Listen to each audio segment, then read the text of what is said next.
말씀 보시겠습니다. 우리 마태복음 5장 43절로 우리 마지막 달 우리 48절까지 있는 말씀 저희 여러분 한 절씩 그렇게 교독하시겠습니다.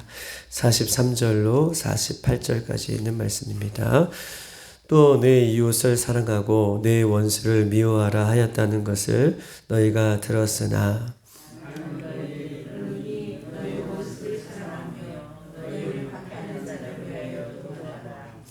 이같이 한즉 하늘에 계신 너희 아버지의 아들이 되리니 이는 하나님이 그 해를 악인과 선인에게 비추시며 비를 의로운 자와 불의한 자에게 내려주심이라.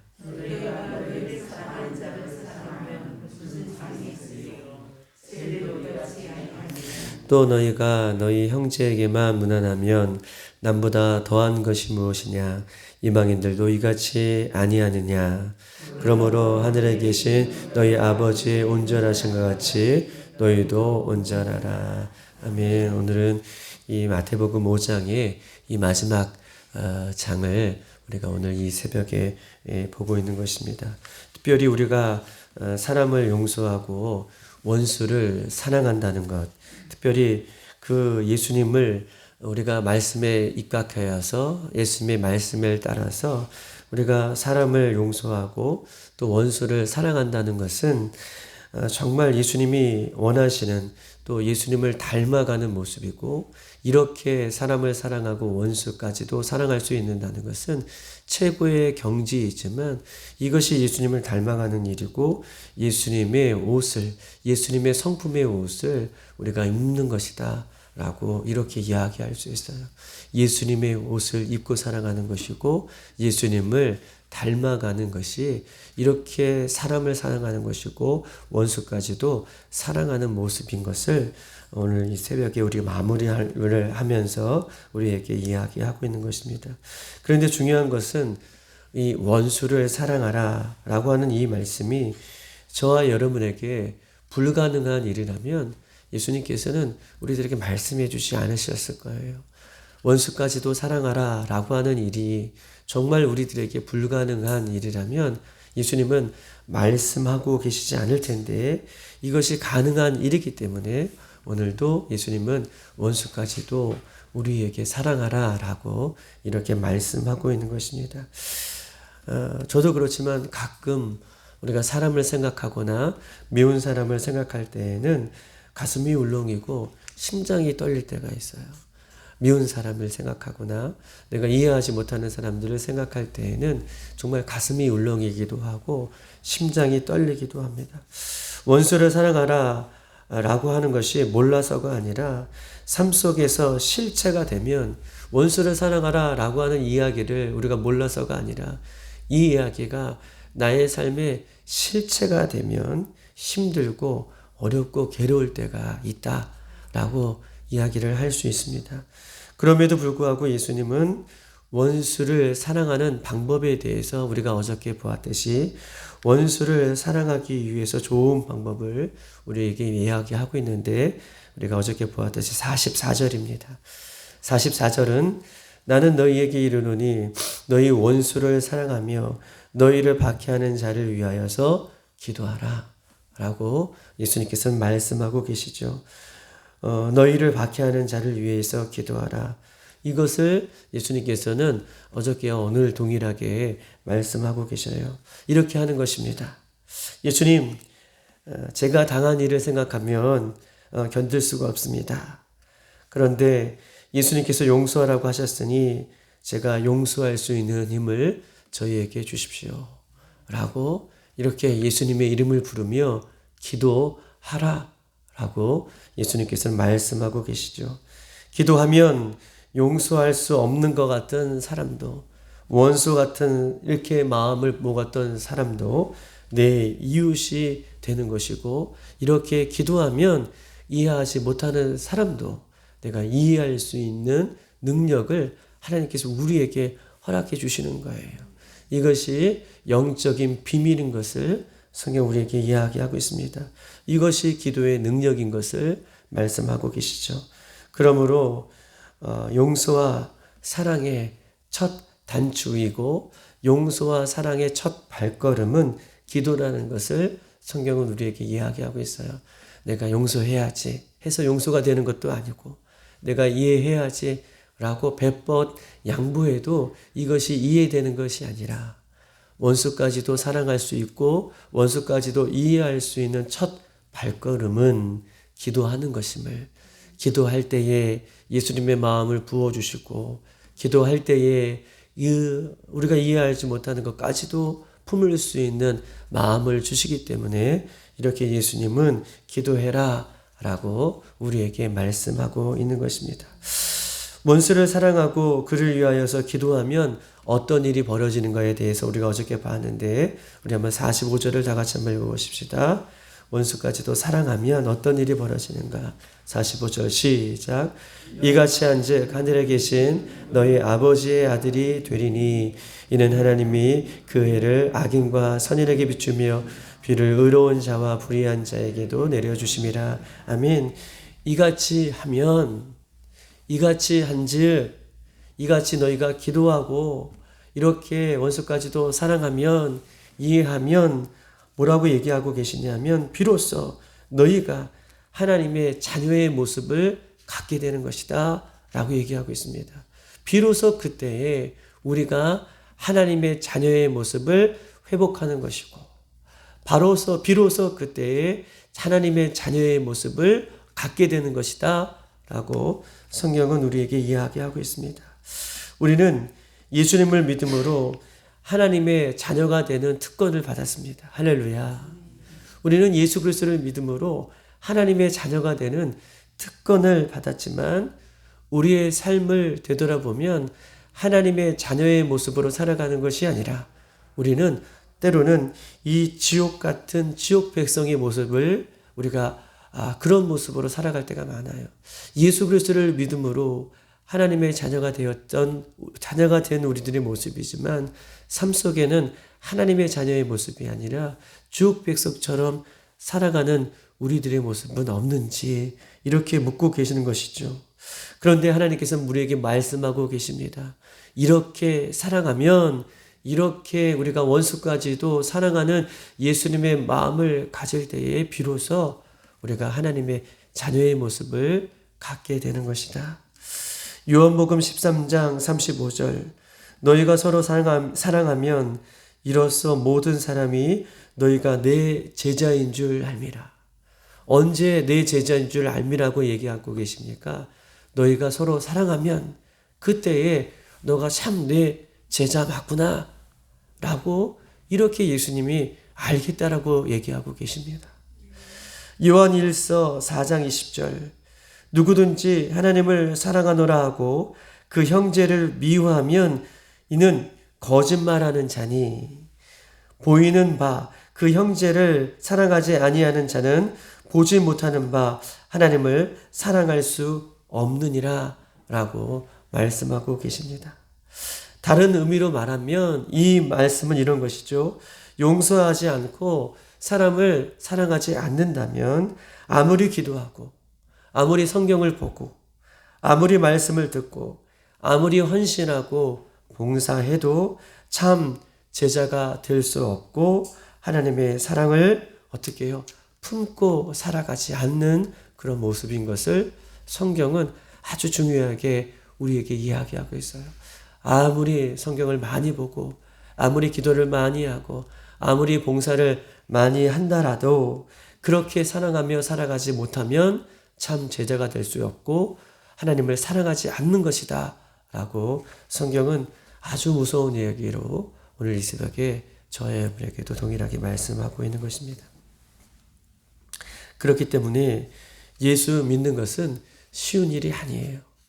예수님을 믿는다는 것은 쉬운 일이 아니라 교회에 와서 적당히 예배하고 교회에 와서 적당히 기도하고 교회에 와서 적당히 위로받고 적당히 편안하게 또 내가 듣기 좋은 말씀만 적당히 듣는 것으로 우리가 온전히 하나님을 사랑한다라고 이야기할 수 없다라고 아주 우리에게 무서운 말씀을 하고 계십니다.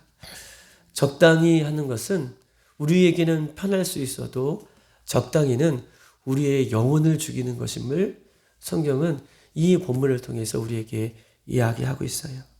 예수님께서 우리를 위해 십자가를 지셨듯 우리도 어떠한 대가가 있더라도 그 대가를 감수하는 삶, 이것을 예수님은 우리에게 요구하고 있는 것입니다. 예수님이 원하시는 말씀까지, 예수님께서 하라고 하는 이 말씀까지 순종해 가야 하는 것이, 이 길이 생명의 길이기 때문에 우리가 가야 하는 것이고 이 길에 서야 함을 성경은 이야기하면서 적당히가 아니라 예수님께서 하셨듯 그 길을 오늘도 따라오라 라고 말씀을 하고 있는 것입니다. 어디까지 따라오라 라고 말씀하고 계시냐면 오늘 46절, 47절로 그 말씀의 대답을 우리에게 말씀하고 있는 것이죠. 우리 한번 46절, 47절에 있는 말씀을 보십시다. 어디까지 우리가 따라가야 되는지 시작. 너희가 너희를 사랑하는 자를 사랑하면 무시성이 있으리요 세리도 이와 같이 하느니라. 또 너희가 너희 형제에게만 무난하면 남보다 더하는 것이 무엇이냐. 이방인들도 이같이 아니하느냐 라고 얘기하고 계셔요. 예수님 우리에게 최종적으로 따라오라, 또 말씀에 순목하라, 또 말씀을 지키라 라고 하는 이 말씀이 원수 사랑하는 말씀으로 귀결되면서 마지막까지는 이렇게 말씀하고 계셔요. 너희를 사랑하는 자를 사랑하면, 또 너희 형제에게만 무난하면 이라고 말씀하고 계십니다. 너희를 사랑하는 자를 사랑하면 삼급도 없고 세리와 같다라고 말씀하고 계시고, 너희 형제에게만 무난하면 이방인과 같은 그런 모습이다라고, 이방인이다라고 말씀을 하고 계시는 것이죠. 자신과 가까운 사람, 자신에게만 잘해주는 사람에게만 잘해주는 것은 세상 사람들과 별반 다른 것이 없다라고 말씀하고 계셔요. 세리와 이방 사람들, 예수님을 믿지 않는 사람들과 똑같다라고 얘기하는 거예요. 굉장히 무서운 말씀을 하고 계시는 것이죠. 예수님을 믿지요. 예수님을 사랑한다고 하지요.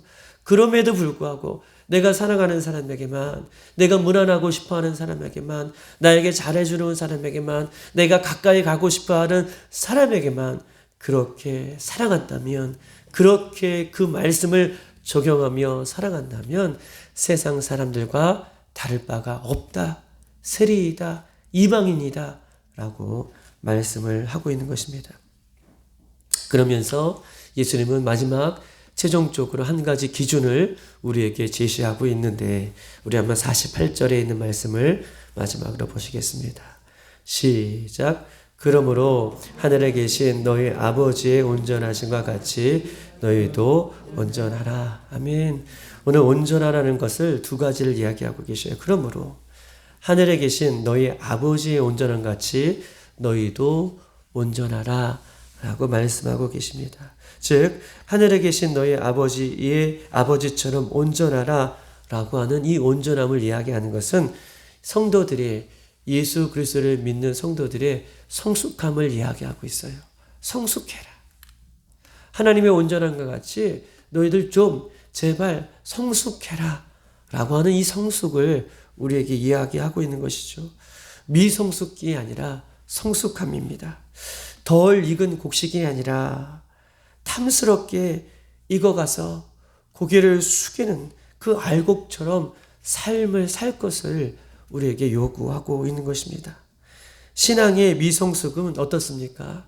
신앙의 미성숙은 예수님을 믿는다라고 얘기하지만 늘 자기가 자기 자신의 중심에 되어 살아가는 것이 미성숙이에요. 말씀을 보고도, 예배를 하고도, 기도를 하고도, 봉사를 하더라도 미성숙은 어떻게 해요? 늘 날마다 그 중심이 자기 중심입니다. 그러나 신앙의 성숙은 어떻습니까? 늘 삶의 중심이 예수님이 먼저예요. 그리고 이웃이 먼저예요. 그리고 내 자신을 돌아보는 것입니다. 이것이 성숙한 삶, 하나님의 온전한 삶, 하나님의 온전한 같이 너희도 온전하라 라고 하는 이 단계까지 우리가 가기를 원하시는 것이죠. 늘 날마다 예수님이 먼저이고 다른 이웃이 두 번째이고 나를 돌보는 것, 이것이 예수님께서 원하시는 삶인 것을 이야기하고 있는 것입니다. 또한 하나님의 온전함은 무엇입니까? 하나님의 온전함은 예수 그리스도를 말씀하고 계시는 거예요. 하나님의 온전함은 예수 그리스도를 말씀하고 계시는 것이다. 하나님은 우리의 눈으로 볼 수 없습니다. 하나님은 우리의 눈으로 볼 수 없는 데에 하나님이신 예수님이 이 땅에 오셔서 예수님의 삶으로 하나님이 이런 분이시다라는 것을 예수님이 온전히 우리에게 보여주셨어요. 우리는 하나님을 온전히 바라볼 수 없습니다. 하나님은 형상이기 때문에, 하나님의 말씀이기 때문에 하나님을 우리가 온전히 하나님을 바라볼 수 없지만, 그러나 하나님이신 예수님이 이 땅에 우리처럼 육신의 몸을 입고 오셔서 어떻게 삶을 살아가야 되는지 그 하나님을 예수님은 온전히 보여주셨다는 것이죠. 그러므로 하나님의 온전함이라는 것은 예수님인 것을 성경은 우리에게 이야기하고 있는 것이죠. 예수님이 하나님의 온전함을 우리에게 보여주셨습니다. 그러므로 하나님의 온전함처럼 너희도 온전하라고 말씀하고 계시는 것은 예수님처럼 생각하고 예수님처럼 행동하고 예수님처럼 그 모습을 온전히 닮아가는 것을 얘기해요. 그것이 하나님의 온전함을 이루는 말씀인 것을 이야기하고 있어요. 예수님처럼 생각하고 예수님처럼 말하고 예수님처럼 우리의 삶 가운데에 닮아가는 것, 이것을 우리에게 요구하고 있는 것입니다. 어떠한 문제와 어떠한 어려움과 어떠한 힘든 상황 속에서도 예수님이라면 어떻게 생각하셨을까? 이런 상황 가운데에, 이런 어려움 가운데에, 이런 모습 가운데에 예수님이라면 어떻게 생각하시고 예수님이라면 어떻게 말씀하셨을까? 예수님이라면 어떻게 행동하셨을까? 이것이 하나님의 온전함을 이루어가는 것임을 성경은 이야기하고 있는 것입니다. 내 감정대로, 내 생각대로, 내 경험대로 살면 우리는 교회를 다니지만 우리는 교회를 다니는 세상 사람이라고 이야기하는 거예요. 내 생각대로, 내 경험대로 여전히 예수님을 믿는다고 고백하면서도 내 경험대로 살아간다면 우리는 교회를 다니지만 교회를 다니는 세상 사람입니다. 그러나 예수님을 닮기를 원하는 그런 모습으로 예수님처럼 생각하고 예수님처럼 말하고 어렵지만 예수님처럼 그렇게 행동하는 모습이 우리 이 새벽에 오늘 회복되어지는 우리들의 모습이 되기를 소망합니다. 여러분, 오늘 이 마지막에 이 새벽에 예수님을 닮기를 원하십니까? 아멘이십니까? 그러면 원수까지도 사랑하십시오. 예수님을 닮기를 원하십니까? 그렇다면 욕하고 저주하고 박해하고 시험에 들게 하는 사람들을 위해서 기도하십시오. 그때에 우리의 모습은 어느덧 예수님을 닮아가는 모습으로 서 있을 것임을 성경은 우리에게 이야기하고 있어요. 오늘 우리가 마태복음 보는 이 5장은 산상수훈이에요. 어떻게 보면 산상수훈은 예수님께서 하신 말씀 중에 최고의 가치고 최고의 높은 수준이고 예수님의 성품을 닮아가는, 예수님의 모습을 닮아가는 그 모습을 예수님께서 산속에서 아주 엑기스로 성도들에게 말씀하고 계셔요. 그런데 이렇게 말씀하시는 것은 우리가 감당하지 못하는 말씀을 주시는 것이 아니라 감당할 수 있는 말씀을 우리에게 반드시 주셨음을 기억하시고 우리가 그 자리까지 서는 저와 여러분 되기를 주님의 이름으로 축복합니다. 이 시간 한번 기도하도록 하겠습니다. 이 시간 기도할 때에 예수님, 그렇습니다. 내가 사랑하는 사람만 사랑하고 내가 나에게 잘해주는 사람만 잘해주고 그렇게 살아가고 그렇게 관계를 맺고 살아가는 것은 예수님이 원하는 삶이 아니라 오히려 나를 핍박하고 나에게 어려움을 주고 그런 자들을 위해서 기도하고 그런 자를 사랑할 것을 우리에게 요구하고 계십니다. 우리의 삶은 어떻습니까? 지금까지 나에게 잘해주는 사람, 나에게 편의를 베풀어주는 사람, 나를 이해해주는 사람만 그렇게 더 많이 사랑했다면 이 시간 용서해달라고 기도하시고 십자가에 내려놓게 하시고, 왜냐하면 그렇게 살아간다면 세리와 같고 이방인들과 같다, 세상 사람들과 같다 라고 예수님께서 말씀해 주셨기 때문입니다. 그러나 예수님의 온전함, 하나님의 온전함을 기억하고 이 시간 저는 할 수 없지만 예수님 앞에 기도합니다. 성령을 부어주시고 하나님의 온전함을 이루게 하여 주시어서 예수님처럼 생각하고 말하고 행동할 수 있는 이 귀하고 복된 하루가 되어줄 수 있도록 인도해달라고 교회를 위해서 기도하시고, 여러분들의 가정을 위해서 기도하시고, 무엇보다 우리의 신앙을 위해서 기도하시고, 특별히 마지막 때에 거룩한 신부로 매일매일을 살아낼 수 있는 은혜를 허락해달라고 나라면 열방과 민족을 향해서도 이 시간 주여 한번 부르고 기도하겠습니다. 주여.